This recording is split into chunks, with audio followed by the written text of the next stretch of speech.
So good morning, everyone. Good morning. So we'll now continue with the discussion concerning the truth of each individual. So I brought yesterday the statement from the Gemara in Chagiga. I suppose that some of you still have it.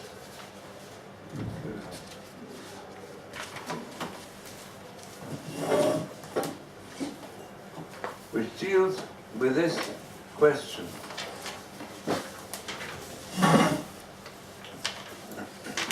So on the one hand, the words of the Torah are fixed. They're like nails, fixed truth. On the other hand, they are productive. They're also like plants. Plants that are not fixed, but that are in constant growth or decay. So I'll continue now to understand this question halfway down the page. The words of the Torah are directed to the path of life. So the question is, in the Torah is there gemishut, flexibility, that a person can learn things deep down as it fits his own personality, that he can give his own interpretation. Lo, masmarot, their nails, fixed, bakir, fixed in the wall, without being able to move the nail. So if that is so, then the words of the Torah, they also limit the human being. Because a person will feel, oh, the words of the Torah are fixed truth. So how am I going to fit this in with my own personality and my own essence? My own essence says, I explore. So the answer is, the words of the Torah are planted. They constantly are fruitful and multiply. Parim v'ravim. A person from the Torah receives individual creativity in a search for truth and a search for fulfillment. So it says, Bali Asufot, the Gemara says there, they gather together in assemblies, is a reference to Talmidei Chachamim, Shoshvim Asufot. They get together in assemblies, Voskim Batorah, and they busy themselves with the Torah, and you'll find some say it is Tamei, whatever you're discussing, it's impure, and some say it's Tahor, Halal Osrim, Halal Matirim. Some say this action or this food is forbidden for us to do or to consume. Halal Matirim, others say it's permissible. You can eat it, you can do it. Halal Poslim, Halal Matirim Marshim. Some people say this is invalid, and others say it's valid. So this is what we have said. The individual essence of each human being, which he merits to reach through the power of the Torah, is that which he brings about a multitude of opinions. Because every word of Torah is divided into 70 languages. You can interpret it in 70 different ways. 70 is a symbolic number. As many ways as you want. The Shivim Panim La Torah, and therefore some of them say it's Tamei, some say it's Tahor. He who begins to learn Gemara, he often wonders, how is it possible if the Gemara is to tell us, using your terminology, the absolute truth, how is it there were so many differences of opinion? It can't be absolute. The fact that difference of opinion makes it something very relative to each person. So, and what does it say in that Gemara? It's, of course, this Gemara deals with the esoteric as well, Gemara Chagiga. It says, Eilu ve'eilu divrei Elokim chaim. The different opinions which contradict one another, they're all the words of the living God. All the words in the Gemara of the opposing opinions are words of Torah. I mean, this is said about the first basic difference in approach in the oral tradition between Hillel and Shammai, and then their schools of thought. At this point, I would like to ask, because I went through now the sources which Rav Wolbe brought the last few weeks from different places in the Gemara, and I went through all the list of the many sources he brings on his source page. Did any of you manage to encompass what Rav Wolbe really said? I don't have time. I would have liked to be present, but it was too much for me. I thought to prepare myself and so on. But did any of you join in those shiurim? So what was the conclusion about this very question? Because he went into it very thoroughly and brought many more sources than I've brought in this shiurim. What was his conclusion? Can I ask you? If anybody still remembers something or has absorbed something from those insights? No one? Yes? What I understood was that Torah is the intellect of Hashem. Yes. And once we relate to the Torah and we understand the Torah in the way how it was formed, then we are above the reality.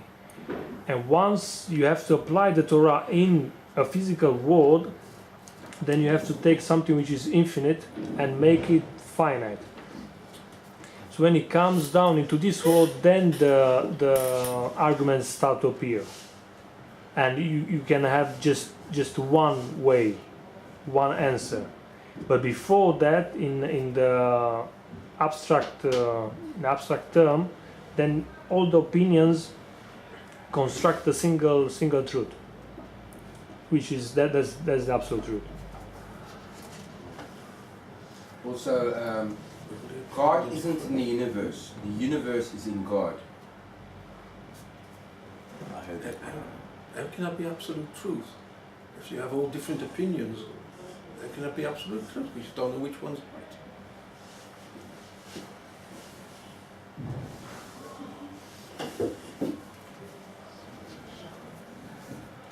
No, there is absolute truth, but people interpret absolute truth in a different way. So what's the absolute truth about an egg that's laid on Yom Tov? So I gather that Hashem has given human beings, I put it this way, Tzelem Elokim. You can only speak about the image of God, and you only really speak about relativity having any significance if you relate your relativity to an absolute. In other words, if everything is relative, then you're living on shifting sands.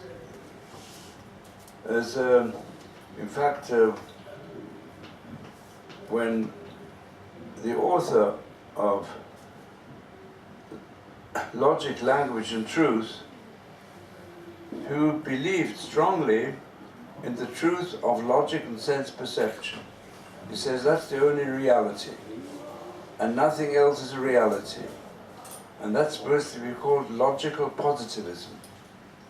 Logical positivism, you accept logic, you accept sense perception, use both of them, and then you come out with absolute truth. So I said to him, and there are others done as well, your logical positivism is illogical negativism. Why? Because that acceptance as absolute of sense perception and logic has no basis except faith. Blind faith you have in what the senses tell you and what logic tells you. It's blind faith, nothing else. It's an axiomatic. So you accept an axiom as absolute. In other words, you're saying there is an absolute, and you're making something which we know to be relative, you're making it absolute. The essence of relativity is that everything depends upon the observer. Whatever the observer sees, that's his truth. Like, for example, a famous, from the relativity of developed a lot by Einstein and his associates, is that even such things as movement, as measurements, they're all according to the observer. It depends from where you're observing. Therefore, if you're observing what's going on this world, you're observing from some outer space satellite, you have different measurements than if the observance is on this globe. And even the whole question of the setting of the sun. People, what do you mean setting of the sun?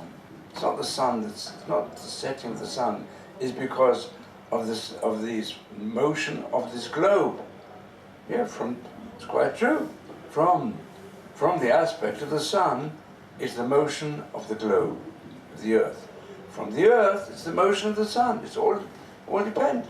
Person, even a very, very simple question, when a person, let's say, has no knowledge of science at all, for the first time he goes into an aeroplane and he sees just through the window is a supersonic aeroplane in which he is made to feel that where he is sitting is completely stationary. And what do they see? Trees and houses and rivers. All through the window, they're the ones that are moving, and he's still.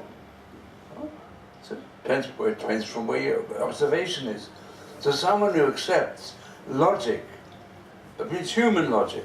The human being, we know, is limited by time and space, causality and matter. We're certainly limited. You're making something which is relative and absolute. We say there is an absolute God, and that absolute God is the one who is behind creation. And he has created time, space, causality, and even the aspects of relativity. He's created them. But if you therefore relate yourself to that absolute, then your relativity has some meaning. That's what Tselem looking. Means the relationship to the power that is absolute. And this is the basic difference, not only between the shifting sands of present-day concepts, also of morality, for example. Morality also, what do you mean? Everybody's got his own code of morals. How can you say who's right and who's wrong? They say everything depends upon how you look at things. In the Nazi state, it was the duty of everyone to listen to the Führer. Yeah, if you didn't listen to the Führer, it was a grave moral sin. Yeah. So that's your. In other words, what are you doing? You're making something who's definitely relative. You're making it an absolute. We don't do that. Now, I think that's what probably Rav Wilson was leading to say Bashamayim. That means from that we have to accept the fact of God. The definition of God is He's the absolute. That's the basic definition. If you study really deeply the words of the Rambam, not only he says it briefly in the Mishnah Torah, but at great length in Moreh Nevuchim, where he comes to the conclusion that all epithets that are used for Hashem, that's understood as anthropomorphisms, they're all not to be understood literally. They're all from the vantage point of the human being, and that God is entirely absolute, but his absolute revelation to the human being has been through the divine image which is put into the heart of every person, and therefore every person does have a conscience. The question is that conscience has certain basics that if you don't relate it to the absolute, then you lose becoming a reflection of the divine.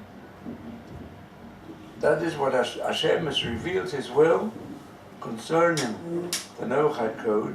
He's revealed the Noachide Code really in the inner heart of man, but man, because he's subject to so many relative forces that change each person's situation, he's liable to go astray. That's why he's made a revelation to Noach, to Abraham, and to Am Yisrael, for the whole world. Now I think you'll understand it better with the further remarks here of Rav Wolbe, because he says, in view of this, on the basis of this, it's an ancient text of Rav Loza ben Azariah, we meet also in the Gemara in Broches.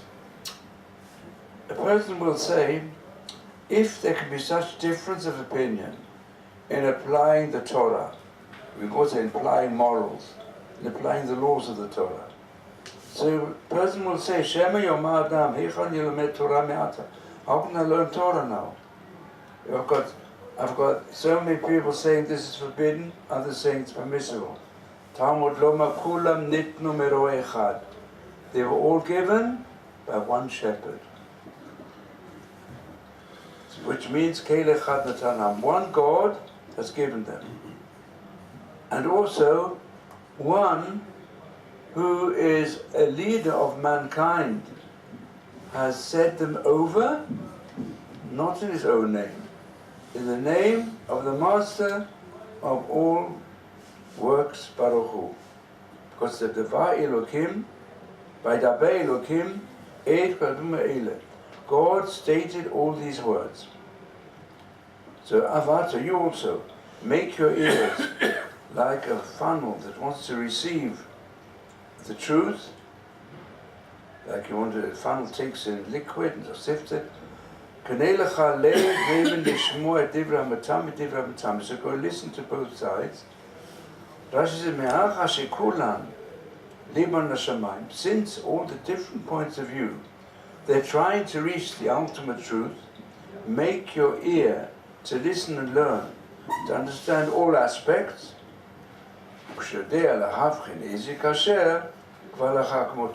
And when you recognize which one seems more correct, fix halacha like him.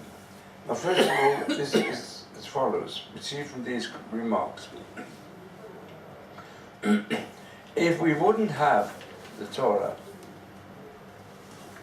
then the truth is we'd be lost. Because we're all relative. How will you ever know the truth? How will you ever know what is true and what's falsehood?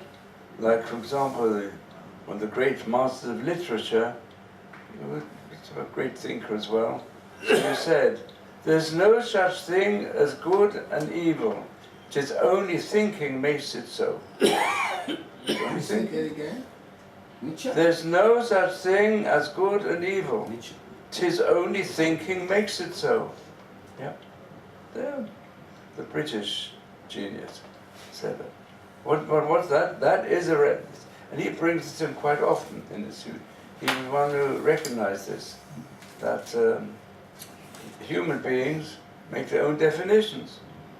And that's the only thing. Of course, also, there are many modern streams in psychology and sociology who say, human thought is developed in a certain way in most civilizations. In other civilizations, work a different way. And the point is, today we're seeing the way in which there's moral anarchy. Any person can say this is right and this is wrong. In the name of God also. Otherwise they're making God really into a relative power. It's really idolatry.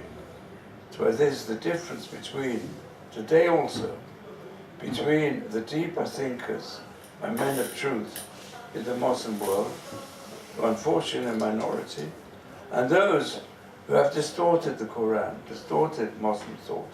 It happened also in the Middle Ages. The Rambam, he, in his Guide for the Perplexed, it's a dialogue with the greatest thinkers of his time, both Muslim and Christian. Thomas Aquinas, he based himself a great deal for Christian theology upon the Rambam.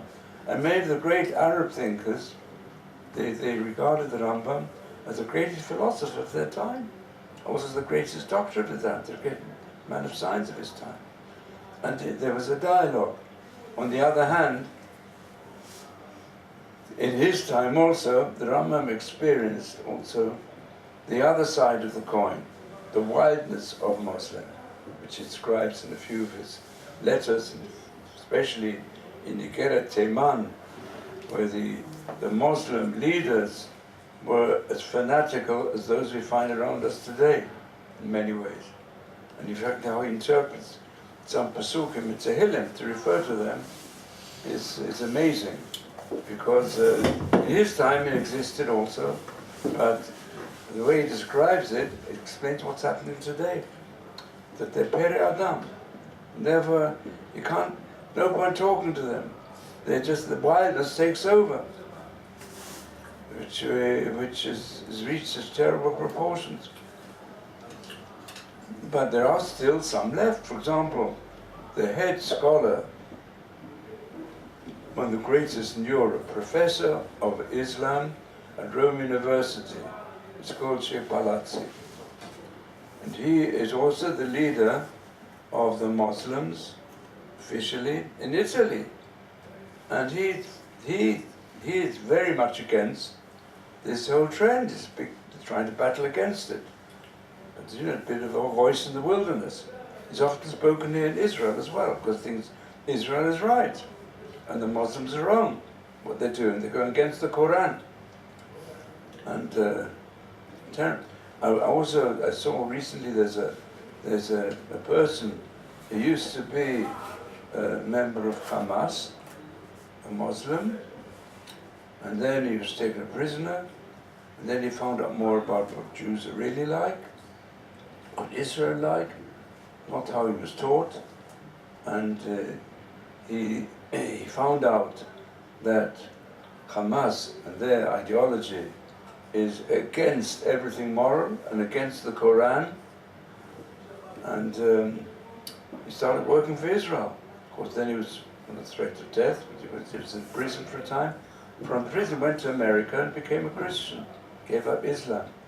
And all the time he's saying, why doesn't the world recognize that we're dealing here? You can't say it's ordinary terrorism. No, it's the extreme religious fanaticism that has distorted everything. It's really not religious, it's criminal. It's the most criminal. He talks against it in America now. He's trying, because it's a bit risky, but he's managed to put things through in that direction. So, to get back then to this concept, let me explain here how Rav Wolbe applies this to every individual. He says the words of the Torah, if you go into them deeply, and each one follows his own view, which that's in the Sanhedrin also. The Sanhedrin, they had to, each one, tell his opinion.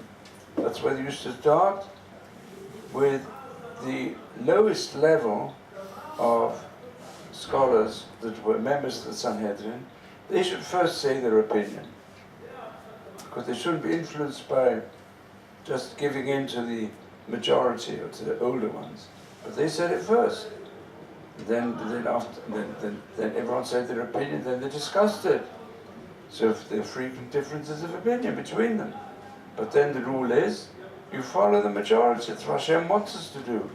He wants us to use our limited, specific, particular, individual talents to make decisions in life between vice and virtue. So anyone, I'll paraphrase here the words of Rav Wolbe. All the words of the Torah are divided in different opinions. Ve'elu, both are words of the living God. Everyone learns and understands according to the roots of his soul. And here there's one of the marvelous things of the Torah, that amongst all the different opinions, there's one which is the halacha. And that's the purpose, that the truth should come out through a discussion, looking at everything from many angles, not just from one angle. And the more there are different opinions, the more the Gemara analyzes those sugya. And are some of halacha psuka, of decisions, where we can say, Sol Hashem Lireav. The secret of Hashem is given to those that fear Him. For certainly, only a very great scholar and saint, he will be accepted by Klal Yisrael, by meaning all those who belong to the world of Torah, as being the posek, on the basis of which Klal Yisrael continue. You can apply this to our time, that, let's say, there are many differences of opinion, but in the Sephardi world, so we had Rav Ovadia Yosef, the greatest posek, in the Sephardi, in some extent also in the Ashkenazi world, one of the greatest, and certainly for the Sephardi world. In the Ashkenazi world, we had the Chazon Ish, and then after everybody accepted him. Afterwards, we have Chaim Kanevsky, Rav Steinman. These are big poskim, Rav Elyashiv. And it's through their, one sees through their great mastery of knowledge, they get acceptance from the majority of those who show allegiance to the principles of halacha. So he says, "Hayichudiyot," the specific individuality which brings to multitude of opinions in all the discussions in the Gemara, is not the final purpose. But the final purpose is the decision which obligates Klal Yisrael, through which people, the great scholars, reach through special help from heaven. Now it's true, if you look at Rav Wolfson, that he brought in his sources a further aspect, which Rav Wolbe doesn't bring here. Since the foundation of difference of opinion is what we're told about Shammai and Hillel, Beit Shammai and Beit Hillel, so the halacha was fixed like Beit Hillel. It's true there was even when someone came with a hot call which favored Beit Shammai, but in the end the majority of the Sanhedrin decided like Beit Hillel. And one of the reasons they accepted Beit Hillel was because the differences of opinion between them did not lead to any form of split between them. The Mishnah, in its text that we have until today, was compiled by the descendant of Hillel, the Buddha Nasi, and he always insisted in all differences of opinion to mention the view of Shammai or Beit Shammai first. And secondly, it says, not only did Beit Hillel treat Beit Shammai, and Hillel and Shammai treat one another with great respect, but they worked things out also that they should always be in a situation that one opinion should not clash with the other one in practice. Try to work things out. It should be peaceful decisions for all groups. Until the time came when there was fine psak made, in nearly all instances they decide like Beit Hillel, but as you'll find in the Mishnayot Idiot, which you're learning now, which speak of chosen Mishnayot, there sometimes the decision was in favor of Shammai against Hillel. So, in conclusion, he says, the words of Hashem are divided.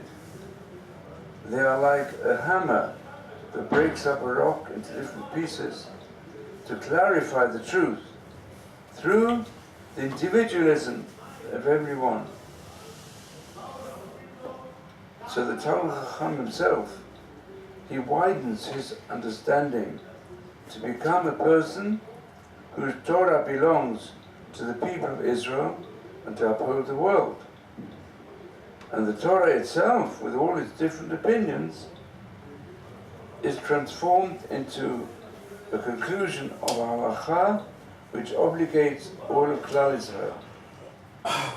So we say the Torah as a whole asks the person to find his own identity and also to find the borderlines which limit his own individuality and prepare him to become a part of Klal Yisrael the Klal Yisrael become a pillar of the world, and to reach the highest level, to become part of the pillar of halacha. Now, the word halacha means, according to Aruch, to walk on the way of Hashem. It says quite frequently in the Torah, you've got to walk in the ways of Hashem. The way of Hashem is Lasot Tzedakah Mishpat. So halacha gives us a path in life, and that's also how it's described. Ashrei Tmimei Derech, Holchim B'Torah Hashem.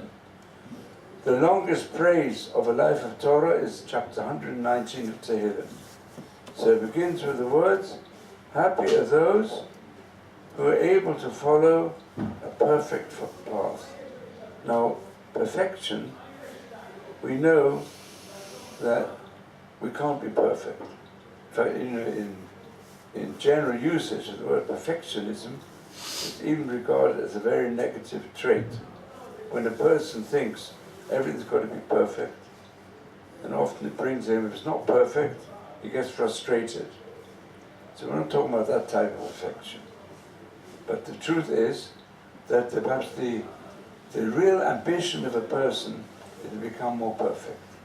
In different areas of life. And each person has different ambitions, and therefore has different ambitions in which he wants to become perfect. But we should know the whole Torah is based upon the following. There's only one perfection which exists, completely perfect, and that's Hashem. He is absolute perfection. And relating to Hashem brings you to a path towards perfection. You can never achieve it entirely in this world. A person can't become perfect completely. On that it says in the Essence of the Fathers, it's not for you to complete the work, but don't say because of that, because you can't complete it, you might as well not do it. No, you have to do it. You've got to do your part and recognize that your path, if you're going the right path, is the path towards perfection.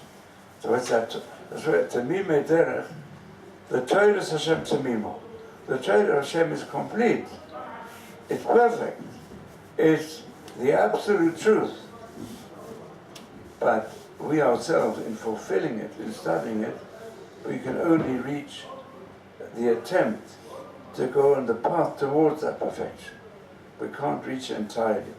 No person can say, I have the complete Torah. I only have the path towards the complete Torah. There's a Ha'olchim B'Torah. If you walk in the path of Hashem, that's halacha.